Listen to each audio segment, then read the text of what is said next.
الصلاة والسلام على سید الانبیاء والمرسلین وعلى آلہ واصحابہ اجمعین، اما بعد فاعوذ باللہ من الشیطان الرجیم، بسم اللہ الرحمن الرحیم۔ واتقوا اللہ الذی تساءلون بہ والارحام ان اللہ کان علیکم رقیبا۔ صدق اللہ العظیم۔ امیر محترم، معزز علماء کرام اور حاضرین نظام،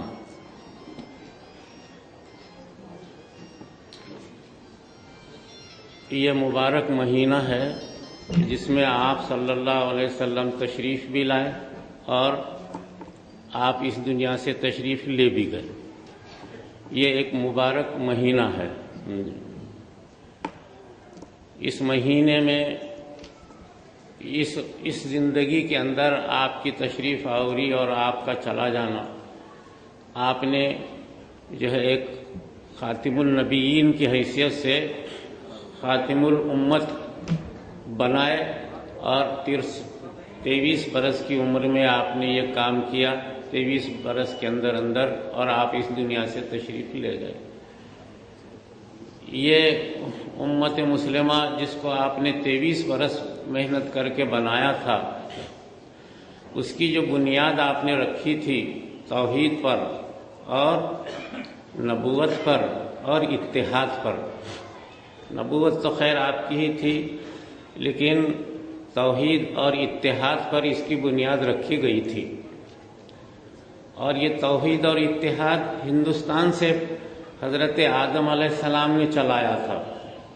وحدت کی لے سنی تھی، دنیا نے جس مکان سے میر عرب کو آئی ٹھنڈی ہوا جہاں سے، یہ وحدت توحید اسی ہندوستان سے سب سے پہلے حضرت آدم علیہ السلام نے چلایا تھا، اور اسی وجہ سے حضور صلی اللہ علیہ وسلم کو یہاں سے ٹھنڈی ہوا آیا کرتی تھی۔ یہاں سے جو بھی کام چل پڑتا ہے الحمدللہ اس کے اثرات پورے عرض پر پڑتے آئے ہیں، اب تک یہ دیکھا گیا ہے۔ یہ اللہ کا بہت بڑا کرم ہے کہ تقریباً 70 سال سے ہم پریشانی میں جو گزار رہے ہیں، اب اس کی کوشش اس سے پہلے بھی 1-2 مرتبہ ہوئی، اور اب یہ کوشش آگے بڑھتی چلی جا رہی ہے کہ امت مسلمہ کو ایک پلیٹ فارم پر لایا جائے۔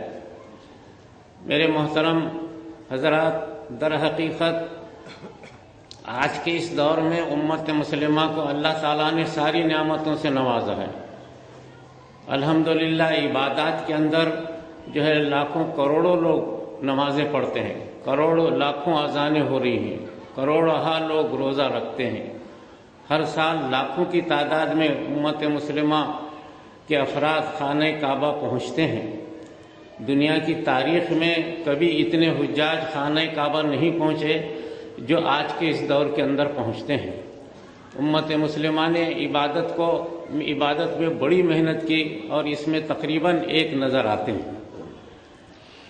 اسی طریقے سے امت مسلمہ میں اللہ تبارک و تعالیٰ نے دنیاوی کسی چیز کو کم نہیں کیا ہے، مال دولت، اسی طریقے سے علم، اسی طریقے سے عزت۔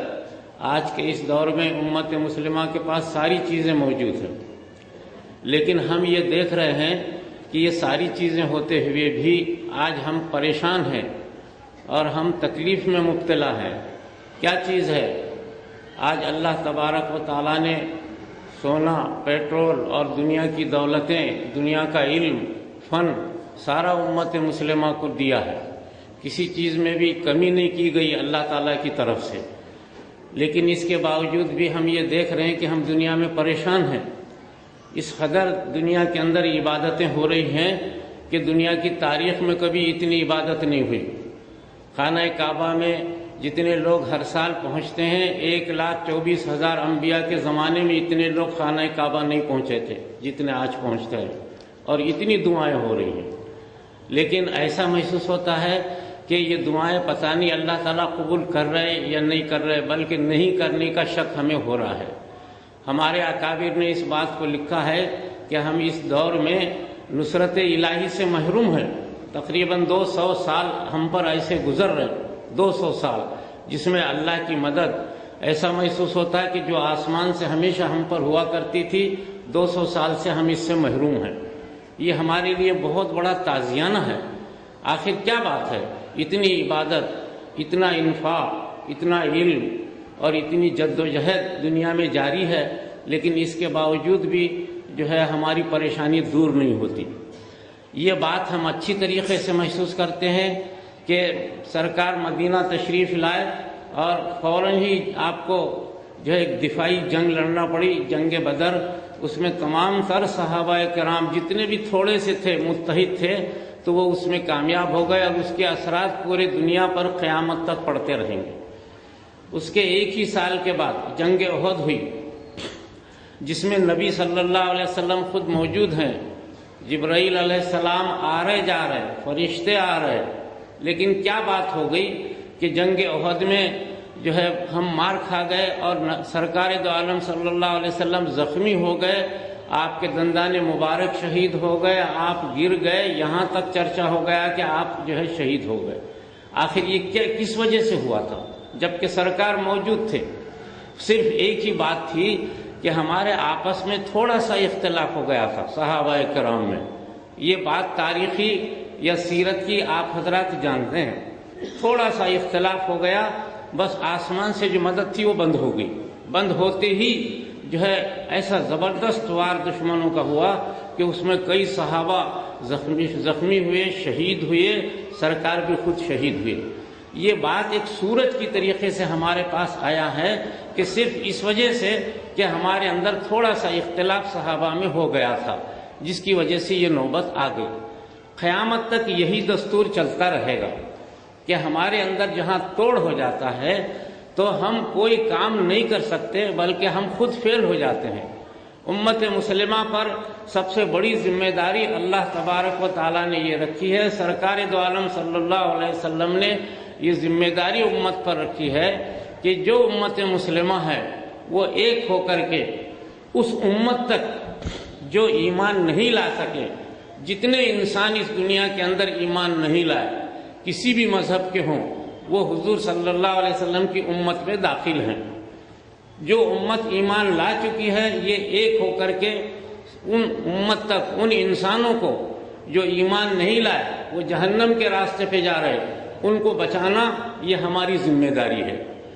ان کو بچانے کی خاطر سارے انسانیت کو بچانے کی ذمہ داری ہم پر ہے، لیکن ایک شرط پر ہے کہ ہم ایک ہو کر کے اگر چلیں تو دنیا کی انسانیت کو ہم بچا سکتے ہیں. اور تقریباً 1200 سال تک ہم نے دنیا کی انسانیت کو جہنم سے بچایا ہے. ان کو علم، اخلاق، تہذیب، تمدن یہ ہم نے سکھایا ہے. ایسا نہیں کہ یہ اللہ کی ایک نعمت تھی جو ہم نے سکھایا، ہم ایک تھے، دنیا کو سکھایا کرتے تھے. آج ہم ایک نہیں ہونے کی وجہ سے ہم دنیا کو نہیں سکھا پا رہے. یہ انسانیت قیامت میں ہم سے پوچھے گی، یہ جہنم میں جو لوگ گئے ان کی ذمہ داری ہم پر ہے. قیامت میں ہم سے سوال کیا جائے گا کہ یہ لوگ جہنم میں گئے، تم نے کیوں نہیں ان کو بچایا. یہ سب سے بڑی ذمہ داری ہے ہم پر. ٹھیک ہے جو ہمارے اندر اختلافات پیدا کرنے کی کوشش کرتے ہیں، لیکن ایک وقت آئے گا کہ ہم ان کو خود جو ہے اپنے اندر شریک کر لیں گے، ایسی امید ہے اور ایسا ہو کر کے رہے گا. لیکن اس کے لیے شرط یہی ہے کہ ہمیں ایک ہو کر کے چلنا پڑے گا. اور اس میں کوئی شک نہیں ہے کہ ہمارے پاس اختلافات بہت ہیں، یہ علمی اختلافات ہیں، لیکن آج کے اس دور میں کیا ہوا ہے کہ ہمارے دلوں میں نفرت پیدا ہو گئی ہے ایک دوسرے کی. ہم یہ دیکھتے ہیں کہ اگر کسی ایک جماعت والے کے گھر میں کوئی شادی کی تقریب ہے تو وہاں دوسری جماعت والا کوئی نظر نہیں آتا، حالانکہ اسی محلے میں رہتے ہیں دوسری جماعت والے. اس قدر دلوں میں نفرت آ گئی ہے. آج ایک جماعت والا دوسری جماعت والے کو سلام نہیں کرتا، بلکہ اپنے ہی جماعت والے کو سلام کریں گے، دوسرے کو نہیں کریں گے. جبکہ ہر جماعت یہ دعویٰ کرتی ہے کہ ہمیں دنیا میں ایمان اسلام پھیلانا ہے. کیسا پھیلاؤ گے جب ایک جماعت والا دوسری جماعت والے کو سلام کرنے کے لیے تیار نہیں ہے. یہ اصل میں ہمارے دلوں میں جو ہے ایک دوسرے سے نفرت پیدا ہو گئی، ایک دوسرے کے خلاف عداوت پیدا ہو گئی. آج کے اس دور کے اندر ٹھیک ہے اختلافات مسائل کے، علم کے یا جو ہے مطلب کے، مطالب کے، یہ تو چلتے رہیں گے، لیکن صرف دلوں کی نفرت کو آج دور کرنے کی ضرورت ہے. اللہ تبارک و تعالی میدان قیامت میں یہی دل سے سوال کرے گا، ان السمع والبصر والفؤاد کل اولئک کان عنہ مسئولا۔ دل سے سوال ہوگا کہ تم جو ہے عام امت مسلمہ سے کیوں نفرت کرتے تھے، کیا بات ہو گئی؟ آج ایک جماعت والا دوسرے جماعت والے کو سلام کرنے تیار نہیں ہے، بلکہ نفرت کی نگاہ سے ہم ایک دوسرے کو دیکھ رہے۔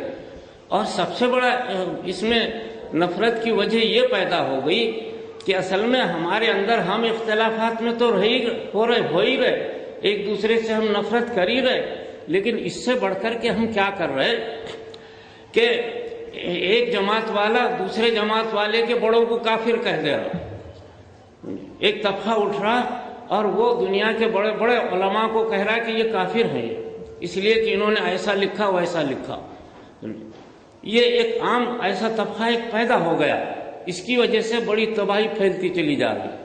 پھر اس سے بڑھ کر کے ایک طبقہ پیدا ہو گیا، اس نے دوسرے طبقے کے بارے میں جو ہے نفرتیں پھیلائی اور اولیاء اللہ کے خلاف جو ہے غلط باتیں کہنا شروع کر دی۔ اولیاء اللہ کو یہ سمجھنے لگے کہ یہ بیکار ہیں، ان کے گنبدوں کو گرا دو، انہوں نے کیا کیا ہے؟ حالانکہ انہی لوگوں نے ان کی محنتوں کے ذریعے سے آج ہندوستان کے اندر ایمان اور اسلام پھیلا، تو وہ اولیاء اللہ کو گالیاں گلوچ کر رہے۔ جو طبقہ علماء کو گالیاں گلوچ کرتا تھا، یہ دوسرا طبقہ ہے جو اولیاء اللہ کو گالیاں گلوچ دے رہا۔ حالانکہ آپ اپنے مسئلے پر عمل کر سکتے تھے، لیکن بڑوں کو گالی گلوچ کیوں؟ اس سے بڑھ کر کے ایک طبقہ پیدا ہو رہا، وہ ائمہ کرام کو گالیاں دے رہا، امام ابو حنیفہ، امام شافعی رحمۃ اللہ علیہ، جنہوں نے دنیا کے اندر 10 لاکھ دفعات قرآن اور حدیث کو سامنے رکھ کر کے مرتب کیا، ایک منظم مسلم پر رسم اللہ انہوں نے بنایا، آج لوگ ان کو گالیاں دے رہے۔ معمولی نوجوان بچے جنہیں کوئی شعور نہیں ہے، وہ ائمہ کو گالیاں دے رہے۔ بھئی کیوں گالیاں دے رہے آپ؟ جی۔ پھر اس سے بڑھ کر کے ایک طبقہ پیدا ہوا، انہوں نے دوسرے طبقے کو زد پہنچانے کے لیے صحابہ کرام کو گالی شروع کر دی کہ یہ تمام تر صحابہ ایسے ہیں ویسے ہیں، اور خصوصاً خلفائے راشدین کو بھی برا بھلا کہنا شروع کر دیا۔ حیرت ہے کہ میں نے چند نوجوانوں سے سنا حضرت عمر رضی اللہ تعالیٰ عنہ کو گالیاں دے رہے، صرف چند بات کی وجہ سے۔ یہ کیوں کر رہے ہیں آپ لوگ؟ اور اس سے ایک بڑا طبقہ ہے دنیا کے اندر جو انبیاء کا دشمن ہے، وہ یہودی عیسائی ہے، اور بلکہ امت مسلمہ میں اس سے بڑھ کر کے ایک طبقہ پیدا ہوا جو اللہ کو ہی گالی دیتے ہیں، وہ دہریے ہیں۔ تو یہ ایک دوسرے کے بڑوں کے خلاف ہم جو گالیاں دے رہے ہیں یا ان کو برا بھلا کہہ رہے ہیں، اس کی وجہ سے امت مسلمہ ٹکڑے ہوتی چلی جا رہی ہے، اور اس کے پیچھے مفاد بڑوں کا وابستہ ہے، چھوٹوں کا مفاد کوئی وابستہ نہیں، عوام کا کوئی مفاد اس سے وابستہ نہیں ہے۔ عوام کا مفاد تو اس میں ہے کہ وہ ایک رہے اور اپنے بڑوں کو گالی نہ دے۔ ایک دن ایک صاحب میرے پاس کچھ بات چیت کرنے کے لیے آئے، میں پوچھا آپ کس کے لڑکے ہیں؟ تو انہوں نے نام بتایا، تو میں نے کہا وہ بڑے بدماش آدمی، نالائق تھے وہ، بھئی یہ کہنا ہی تھا کہ اس کا چہرہ بدل گیا۔ اب وہ سمجھ گیا، میں بولا میاں میں خالی تمہارے والد کو برا بھلا کہا تو تمہارا چہرہ بدل گیا؟ امت مسلمہ کے جو 1400 سال کے جو لوگ بڑے بڑے ہیں جن کے اوپر اسلام چلا ہے، آج ان کو کیوں ایک دوسرے کو برا بھلا کہہ رہے ہو؟ بس وہ سمجھ گئے اور سمجھ کے اٹھ کے چلے گئے۔ میرے عزیز دوستو، اللہ تبارک و تعالیٰ قیامت کے میدان میں جہاں اپنے بارے میں سوال کرے گا، وَاتَّقُوا اللَّهَ الَّذِي تَسَاءَلُونَ بِهِ وَالْأَرْحَامَ، اور رشتے کے بارے میں سوال کرے گا کہ ہمارا آپس کا کیا رشتہ ہے، سارے ہم ایک دوسرے کے رشتے میں منسلک ہیں۔ یہ رشتوں کے بارے میں اللہ تعالیٰ سوال کرے گا، یہ رشتہ کیوں ٹوٹا، کیا وجہ ہوئی؟ تو آج کے اس دور کے اندر ہمارے پاس جو ہے نفرت پھیل رہی ہے دلوں کے اندر، محض اس وجہ سے ہم ایک دوسرے کے خلاف برسر پیکار ہیں۔ آج عوام اس بات، خواص چاہے نہ چاہیں، لیکن عوام یہ بات کر سکتی ہے کہ اگر کوئی ایک دوسرے کے خلاف بات کر رہا ہے تو اس کو ایک دم سمجھا دے کہ بھئی یہ تیری بات حرکت غلط ہے، امت مسلمہ کو توڑنے کی بات ہے۔ یہ بات عوام میں عمومی طور سے پیدا ہونے کی ضرورت ہے۔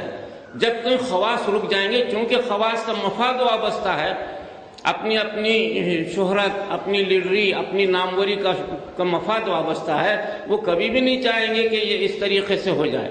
عوام میں ایک جذبہ آج کے دور میں امت مسلمہ میں پیدا ہونے کی ضرورت ہے، جو 1400 سال ہمارے پاس ہر عام آدمی میں یہ جذبہ تھا۔